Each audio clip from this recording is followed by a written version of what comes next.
እፍ ተመስገን ከከባድ ችግር ተገላገልን አምላኬ ሆይ ተመስገን ከዚህ ችግር የገላገልከን አምላክ ብላ ለእናቷ ስትነግራት ወይዘሮ አልማዝ ደግሞ ባክሽ ወደዛ ታያት የራሷ ጉዳይ ይቺ ኖረች ሞተች ምን ትጠቅማለች ብለሽ ነው ስትላት እንዴ ማዬ ምን እያልሽ ነው ያለሽው ቆይ ትንሽ እንኳን ርህራሄ የሚባል ነገር የለሽም እንዴ ዳታያት ባክሽ ትሞት ምን ይቺ ኖረች አልኖረች የምትጠቅመው ነገር የለም ሲቀጥል ደግሞ ህይወቷን በሙሉ ሰው ቤት ከምትሰራ ሞታ ብትገላገል ይሻላል ዶኩ በጣም የሚገርም ነው እንደዛ ስትላት ማዬ እኔ አሁንስ ያንቺ ነገር ግራ እየገባኝ ነው ምን አይነት ጨካኝ እንደሆንሽና ይህን ጨካኔ ከየት እንዳመጣሽው ነው ያላቅም በጣም ግራ የሚያጋባ ነው እያለቻት በሌላ በኩል ደግሞ ሉሊት ካለብ ዳዊትን ፍለጋ ለመሄድ ተነሳስታለች እናም ካለብ ሳሎን ላይ ቁጭ ብሎ ስለነበረ የት ልትሄጂ ነው ሲላት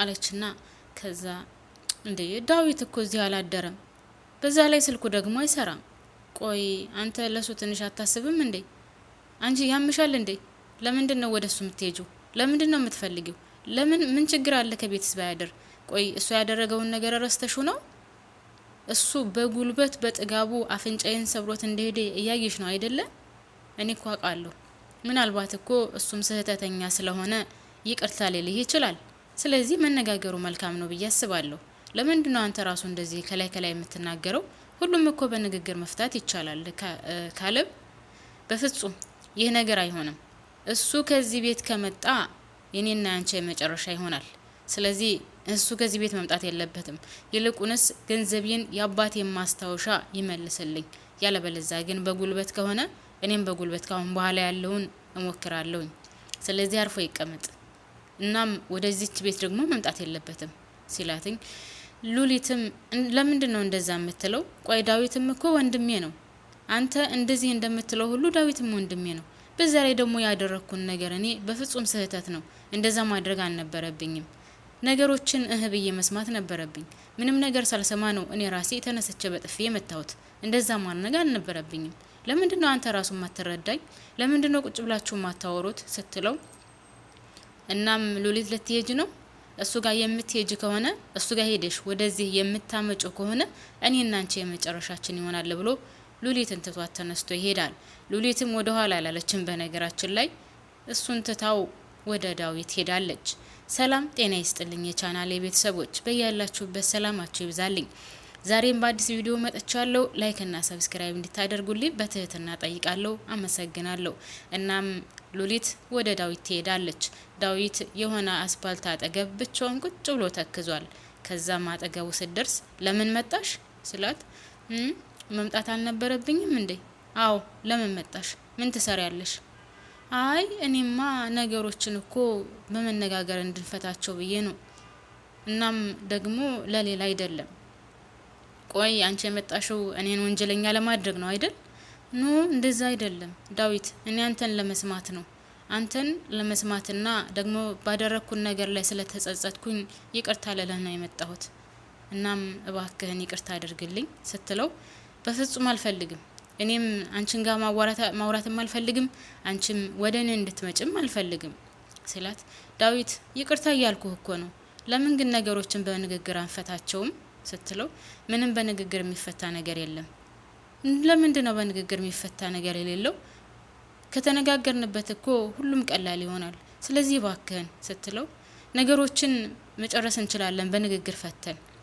የነገሩ መጨረሻማ ያለው አልማዝ ጋር ነው ማለት አልገባኝም አልማዝን ደግሞ ምን አገባት አልማዝማ ይሄን ሀብል በስጦታ መልክ የሰጠችው እሷ ናት ለአባቴ እንዴ አልገባኝም ቆይ በስነ ስርዓት እንድታስረዳኝ እፈልጋለሁ አልማዝንና አንተን አባት ምን አገናኛቸው አልማዝና የኔ አባት ተጋብተው ይኖሩ ነበር እሱ በጣም ይወዳት ነበር እሷ ግን የቀረበችው ገንዘብ ፈልጋ ነው ስለዚህ እሷ ምንም አትወደውም ነበር እናማ ገንዘቡን ውልቅልቅ አድርጋ ሽጣ እኛንም ለጎዳና ዳረገችን ይህን ስጦታ የሰጠችው እሷ ናት ማመን ካልቻልሽ ደግሞ የውልሽ ፎቶ ብሎ አባቱ የለበሰው ያን ሀብል ለብሶ የተነሳውን ፎቶ ያሳያታል ከዛ እሷም በጣም ይገርማል እና ያንተና የእህተ መጨረሻ ምን ሆነ አባቴ በጣም ታመመብኝ ከዛ አባቴ በጣም ሲታመም እሷ ደግሞ ቤታችንን ንብረታችንን በሙሉ ሽጣ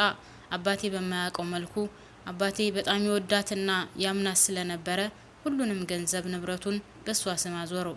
ከዛ በሷ ስም ካዞረው በኋላ እሷም እንዳለ ንብረቱን ሽጣ ገንዘቡን ይዛ ጠፋች። ከዛ ሁላችንም ጎዳና ወጣን።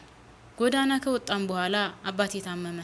አባቴ ሲታመምብኝ በጣም በኃይለኛው ታሞ እባክሽን ገንዘብ እንኳን ማሳከምበት ስጪኝ ብላት በር ዘግታብኝ ጠፋች። አባቴ ታክሞ መዳን እየቻለ ሳይድን ቀረ። አባቴ እጅ ላይ ነው ያረፈው። እናም እሷ እንደዚህ ናት። በእሷ ምክንያት ነው ይህ ሁሉ የሆነው። እና አልማዝን የምትፈልጋት በዚህ ጉዳይ ነው ማለት ነው። እንደዚህ አጥብቀህ የምታሳድዳት? አዎ አልማዝን አጥብቄ የማሳድዳት በዚህ ጉዳይ ነው። ስለዚህ እኔና እህቴ አባቴ መጨረሻችን እንደዚህ ሆነ ሲላትኝ፣ እሺ ቆይ ያንተ መጨረሻ ስታዳ እንዴት ሆነ? የኔ መጨረሻማ ያው ጎዳና ለጎዳና ጥግ ለጥግ እየሄድን ሁላችንም። ከዛ እኔም የኤልሳ ቤተሰቦች አንስተው በጣም መልካምና ቅን ጥሩ ሰዎች ስለነበሩ እነሱ አሳደጉኝ። ያው እንግዲህ እንደምታየው ነው ሲላት፣ በጣም ይገርማል። እኔ እንደዚህ ይሆናል ብዬ አልገመትኩም ነበር። ታዲያ ይህን ሁሉ ታሪክ ለምንድነው ያላወቅኩት ብላ ለዳዊት ስትጠይቀው፣ ዳዊትም ምን ይሰራልሻል? ይህን ሁሉ ታሪክ በነግርሽ አንቺን ማስጨነቅና መረበሽ እንጂ ሌላ የሚለውጠው ነገር የለም። ለዛም እኮ ነው። ግን ይሄ ሀብል የውልሽ እውነታው ይሄን ያክል ነው። ግን ዳዊት እጅ ማለቴ ካሌብ እጅ እንዴት እንደገባ አላቅም፣ ግራ ገብቶኛል። ለዛም እኮ ነው ከክላሴ ወይም ከክፍሌ ውስጥ ማንም እንዲገባ ማልፈልገው። የአባቴ ስጦታዎች ይጠፉብኛል ያልኩ ስለምፈራ ነው።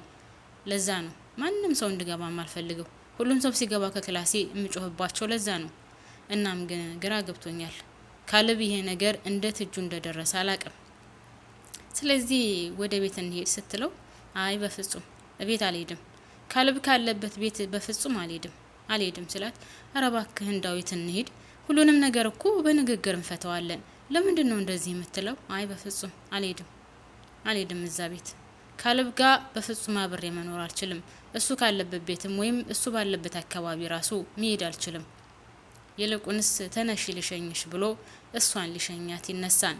እሷም እሺ በቃ እኔ ልሄድ፣ እምቢ ካልክ ምን አደርጋለሁ ብላ ልትሄድ ስትል ልሸኝሽ ብሎ ይዟት ይመጣል። ከዛ ወደ ቤት አካባቢ ስትደርስ እባክህን እንግባ ብትለው እምቢ ይላታል። ተው እዚህ ደርሰህ አትመለስ እንግባ ብትለውም በፍጹም እዛ ቤት አልገባም ብሎ እምቢ ይላታል። እሷም ቤት አትገባም? አዎ አልገባም። ሁለታቸው እየተከራከሩ ያለ ድንገት ሉሊት ሆዴን አመመኝ ትለዋለች። ከዛ ምን ሆነሽ ነው እያለት አላቅም ዳዊት፣ እኔ በጣም ሆዴን አሞኛል፣ ሆዴን በጣም ነው ያመመኝ እያለችው፣ ከዛ ቆይሽ ትንሽ ቆይ እያለ ቀስ አድርጎ ወደ ቤት ይዟት ይመጣል። ወደ ቤት ይዟት ሲመጣ ውዶች ቀጣዩን ይዤላችሁ እመጣለሁ። አመሰግናለሁ።